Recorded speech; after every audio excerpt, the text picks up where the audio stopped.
Alhamdulillahilladzi nahmaduhu wa nasta'inuhu wa nastaghfiruh wa na'udzu billahi min syururi anfusina wa min sayyiati a'malina.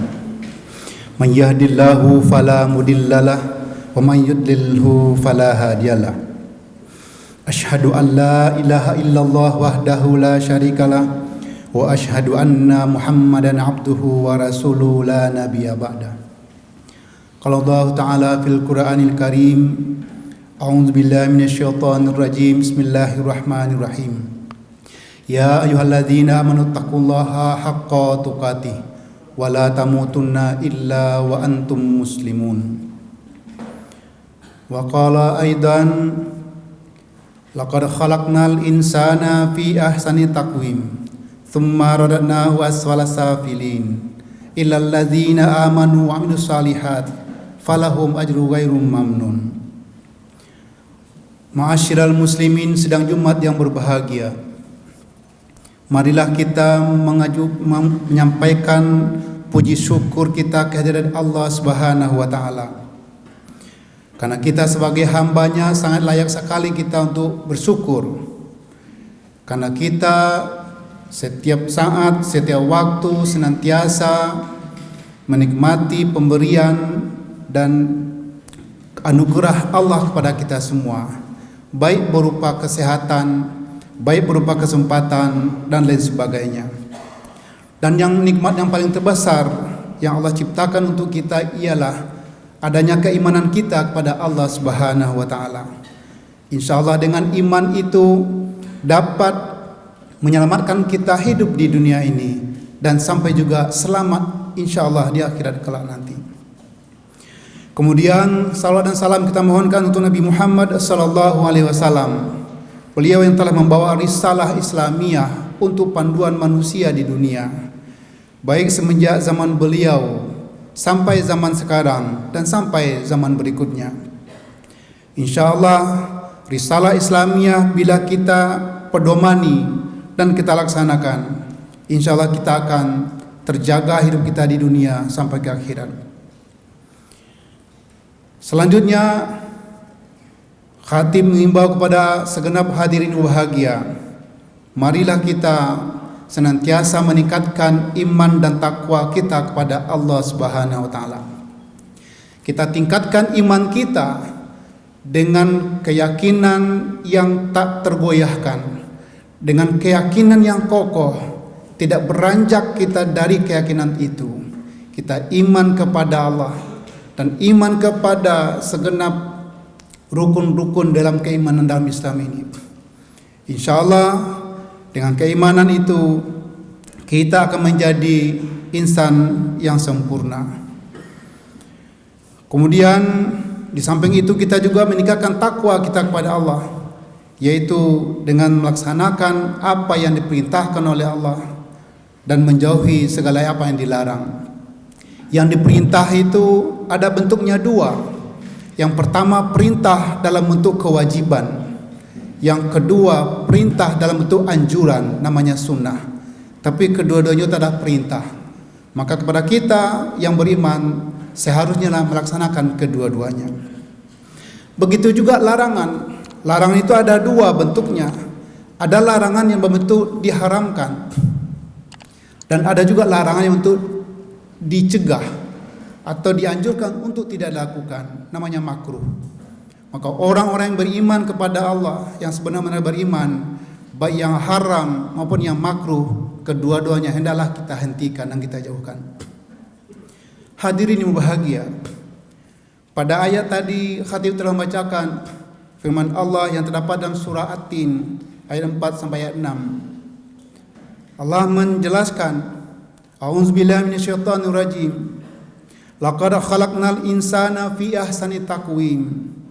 Sungguh kami telah menciptakan manusia itu dalam bentuk yang sebaik-baiknya. Tsumma radadnahu asfala safilin. Dan kemudian kami jadikan mereka itu menjadi seburuk-buruk kejadian.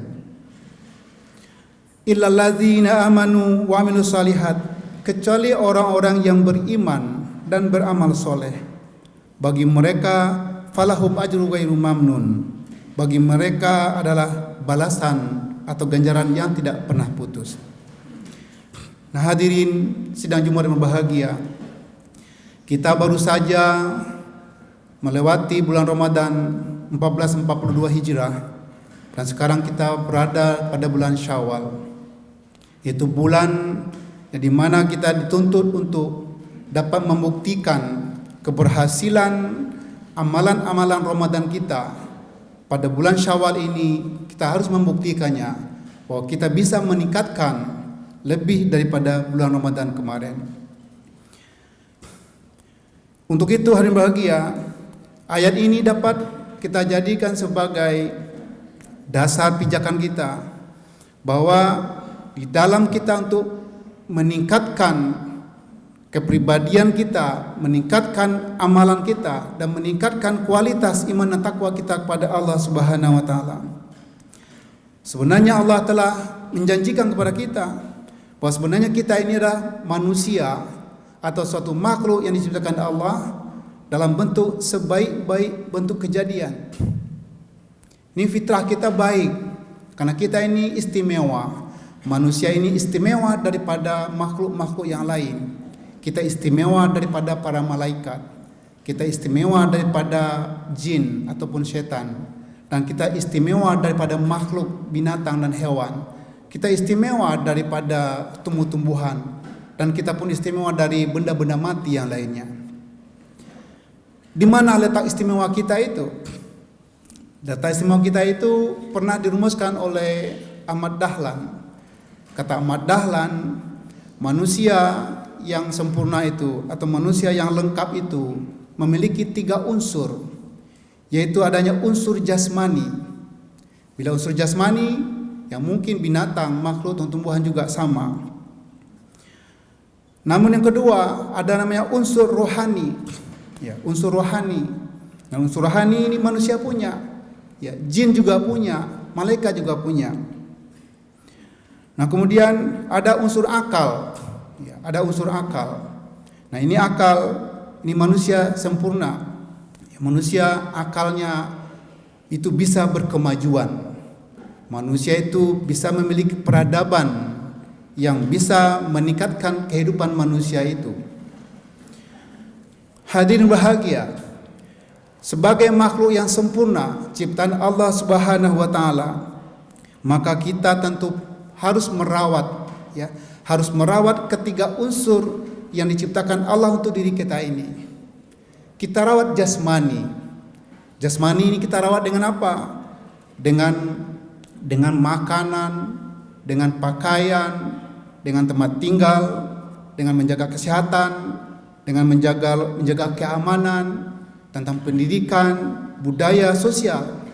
Ini kita lengkapi. Nah, dia nanti akan berpengaruh kepada penyempurnaan yang lebih lagi terhadap unsur jasmani daripada manusia itu. Kemudian yang kedua, kita juga perlu meningkatkan penyempurnaan unsur rohani kita. Rohani itu ya berpangkal daripada iman dan dibuktikan dengan amal, dengan Islam, dengan iman, kemudian dilengkapi dengan Islam, dan kemudian dilengkapi dengan amal atau ihsan. Nah, hadirin bahagia, inilah unsur rohani. Unsur rohani yang 1 bulan kemarin kita tempa dengan banyak beribadah, berzikir, bertadarus Al-Quran dan lain sebagainya. Itu semua akan berpengaruh kepada meningkatkan kualitas iman, meningkatkan kualitas amal Islam, dan meningkatkan kualitas amal. Nah, hadirin bahagia, ini perlu kita tingkatkan. Untuk apa? Untuk meningkatkan kesempurnaan ciptaan Allah pada diri kita sebagai manusia. Bila kita tidak lakukan itu, maka rohani kita itu tentu akan anjlok, ya, anjlok nilainya dan kualitasnya. Bisa saja nanti rohani kita itu setingkat dengan rohani makhluk yang lain, mungkin jin misalnya atau setan dan sebagainya. Begitu juga jasmani. Kalau jasmani tadi tidak kita tingkatkan kualitas pembinaannya, penyempurnaannya, mungkin akan turun derajat kita, akan anjlok kualitasnya. mungkin akan sama dengan hewan dan binatang. Nah, hadirin sidang Jumat yang berbahagia. Yang ketiga, unsur akal. Unsur akal ini penting sekali, karena dengan akal inilah manusia bisa maju. Dengan akal inilah manusia, orang-orang beriman itu bisa beramal. Kalau tanpa ilmu, maka orang muslim atau kaum muslimin tidak akan bisa beramal, karena amalnya itu kan ditolak. Kenapa ditolak? Karena dia beramal tanpa ilmu. Maka ilmu itu sebenarnya adalah makanan daripada akal. Ilmu itu dia akan berkembang setiap saat. Setiap manusia berpikir, maka ilmu itu akan bertambah. Setiap temuan-temuan oleh manusia, maka ilmu pengetahuan pun juga akan bertambah. Inilah fungsi akal. Maka akal ini perlu kita rawat. Maka segala yang akan merongrong akal itu tentu kita hindari. Yang akan merusak akal, yang akan menyakiti akal, akan menjatuhkan derajat akal, perlu kita kurangi. Yang menjatuhkan akal itu diantaranya adalah meminum minuman khamar, itu merusak akal. Kemudian juga akal itu juga akan dirusak oleh perbuatan atau kelakuan manusia yang menyimpang daripada fitrah. Dia menyimpang daripada hukum-hukum ciptaan Allah. Maka itu sesungguhnya akan merusak akal. Akan bisa terjadi kekacauan dalam sistem berpikir. Bagaikan seseorang menghalangi air mengalir ke laut, tentu takkan bisa, karena fitrahnya itu adalah mengalirnya ke laut. Maka akal itu juga seharusnya kita tingkatkan dan kita kembangkan. Nah, hadirin sidang Jumat yang berbahagia, ini bentuk-bentuk bagaimana kesempurnaan ciptaan Allah di dalam diri manusia itu. Tapi Allah juga mengingatkan kepada kita, summa radadnahu asfala safilin. Dan kadang-kadang pada satu saat ada manusia itu yang dijatuhkan derajatnya menjadi serendah-rendahnya. Kalau tadi setinggi-tingginya, sebaik-baik kejadian. Kalau dia tidak rawat, maka dia akan jatuh serendah-rendahnya. Misalkan secara akal, seseorang itu harus menegakkan hukum dengan adil, tetapi dia tegakkan hukum dengan semeraut, tegakkan hukum dengan kekacauan, tegakkan hukum dengan kezaliman, maka itu sebetulnya dia telah merusak sistem. Terutama bagaimana manusia itu dijatuhkan derajatnya oleh Allah Subhanahu wa taala. Karena dia bertentangan dengan akal manusia dan juga bertentangan dengan nilai-nilai agama itu sendiri. Hadirin bahagia, namun ada dua hal yang bisa menjaga manusia itu supaya tidak terjerembab ke lembah yang hina dina atau derajatnya jatuh serendah-rendahnya, yaitu orang-orang yang beriman, dan yang kedua orang-orang yang beramal soleh. Maka tadi kita sudah awali bahwa iman ini adalah pangkal daripada segala-galanya. Apalagi kita seorang yang beragama Islam, iman itulah awal daripada segala-galanya. Iman itu awal daripada Islam. Iman itu awal daripada ihsan. Tanpa iman, Islam kita tidak jadi. Tanpa iman, ihsan itu tidak akan jadi. Kenapa? Karena kita Islam itu sholat, puasa, zakat, haji. Untuk siapa? Jelas untuk Allah Subhanahu wa taala. Maka imanlah dasar yang paling kuatnya. Yang kedua, kita ingin berbuat ihsan, berbuat baik di dunia ini. Dia tidak akan memenuhi syarat. Kenapa? Karena dia harus ada dasar imannya. Untuk siapa dia berbuat baik? Ya, untuk siapa? Kalau kita orang Islam, berbuat baik itu adalah untuk Allah Subhanahu wa taala. Kita berbuat baik sesama manusia, tetapi intisarinya, hakikatnya adalah berbuat baik kepada Allah Subhanahu wa taala. Demikian saja hadirin bahagia. Semoga khutbah yang singkat ini dapat menambah bahan kajian kita, bagaimana kita bisa yang pertama bisa kita menjadikan Syawal ini sebagai bulan peningkatan keimanan dan ketakwaan kepada Allah. Yang kedua, kita juga dapat meningkatkan peran kesempurnaan harkat dan martabat manusia itu, dan kemudian kita jaga jangan terjatuh kepada lembah derajat yang sehina-hinanya, dan semoga kita dikuatkan oleh iman dan amal soleh kita. Fa'tabiru ya ulil absar la'allakum tattaqun. Alhamdulillahirabbil alamin, wassalatu wassalamu ala asyrafil anbiya'i wal mursalin wa ala alihi wa sahbihi ajmain. Asyhadu an la ilaha illallah wahdahu la syarikalah wa asyhadu anna Muhammadan abduhu wa rasuluhu la nabiyya ba'da. A'udzubillahi minasyaitonir rajim. Bismillahirrahmanirrahim. Ya ayyuhallazina amanu taqullaha wa tanzur nafsum ma qaddamat ligat wattaqullaha innallaha khabirum bima ta'malun. Innallaha wa malaikatahu yusalluna 'alan nabi. Ya ayyuhalladzina amanu sallu 'alaihi wa sallimu taslima.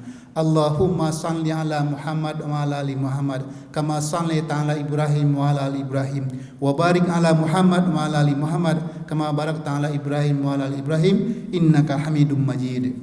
Allahumma ighfir lil muslimina wal muslimat wal mu'minina wal mu'minat al ahya'i minhum wal amwat ya qadiyal hajat. Rabbana zalamna anfusana wa illam taghfir lana wa tarhamna lanakunanna minal khasirin. Allahumma ja'alna minat tawwabina wa ja'alna minal mutatahhirina wa ja'alna min ibadika sholihin. Rabbana atina fid dunya hasanah wa fil akhirati hasanah wa qina azabannar. Walhamdulillahirabbil alamin.